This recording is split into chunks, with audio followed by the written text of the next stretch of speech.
Praise the Lord everyone. आज हम Bible से एक और वचन सीखेंगे। हम निकालेंगे मत्ती की किताब, उसका 5वां अध्याय और उसकी 37वीं आयत। Matthew chapter 5 verse 37।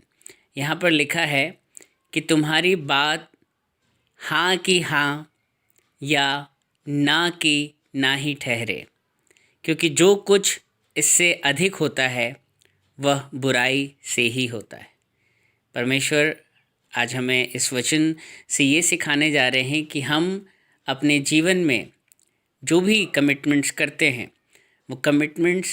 वो हमारी बातें जो हम कहते हैं कि हाँ हम ऐसा करेंगे, वो हाँ पर ही टिकी रहनी चाहिए।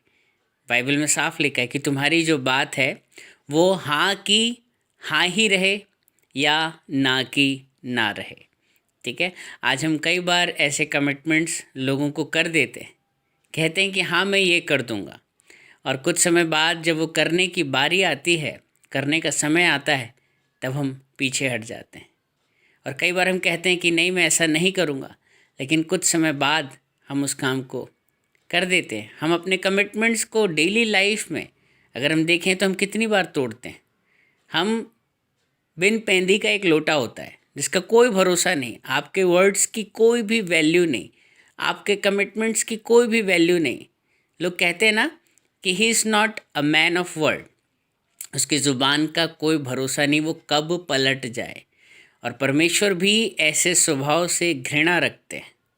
परमेश्वर को भी इस तरह के जो दो रंगी बातें करने वाले लोग, इस तरह से जो कमिटमेंट देकर मुकरने वाले लोग और अपनी बात पर न टिके रहने वाले लोग भी परमेश्वर को पसंद नहीं हैं। परमेश्वर कहते हैं कि तू गुनगुना है, ना तो तू बहुत गर्म है और ना ही तू बहुत ठंडा है। इसी कारण से मैं तुझे अपने मुंह से उगलने पर हूँ। इससे अच्छा होता या तो तू गर्म होता या ठंडा ही रहता। परमेश्वर को ये जो मिक्स, ये जो मिलावटी जो कैरेक्टरिस्टिक्स हमारे अंदर होते हैं, ये पसंद नहीं है। परमेश्वर हमें एक खरे मनुष्य की तरह, जिसकी बात हाँ की हाँ और ना की ना। ठीक है। एक बार आप किसी बात को अगर आप कमिट करते हैं तो आपको चाहे कितना भी फिर बहुत पेन भी क्यों ना उठाना पड़े, आपको उस बात पर कायम रहना चाहिए। ये नहीं कि सिचुएशंस के हिसाब से आपके वर्ड्स भी चेंज हो रहे हैं।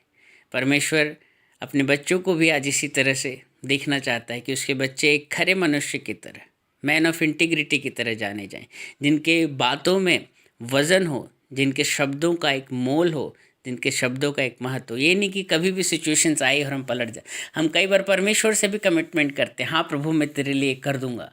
हम कई मन्नतें मांग लेते हैं, लेकिन बाद में जब सिचुएशन टफ पड़ती है तो हम उन मन्नतों को, उन सभी कसमों को, उन वादों को जो हमने प्रभु से किए, हम उनको भी पालने में मुकर जाते हैं। इसलिए प्रभु चाहता है कि हमारे स्वभाव में आज एक खरापन आए। हम जैसे हैं हम वैसे ही रहें, और हम जो भी बोलें हम बहुत सोच समझ कर बोलें। और कई बार हम ना कहने से पीछे हटते हैं, हमें लगता है कि दूसरे व्यक्ति को बुरा लगेगा, हम उस वक्त तो हाँ कर देते हैं, लेकिन बाद में जब हम उस चीज़ को निभा नहीं पाते तो उस व्यक्ति को हम बल्कि ज़्यादा चोट दे देते हैं। ना कहना भी एक कला है। आप अगर कर सकते हैं तो ही हाँ करें, नहीं तो ना करें। परमेश्वर इस बात से प्रसन्न होता है। प्रभु आशीषित करे। आपकी कोई गवाही या प्रार्थना निवेदन है, आप मुझे 6395893171 पे भेज सकते हैं। प्रभु आशीषित करे। Praise the Lord.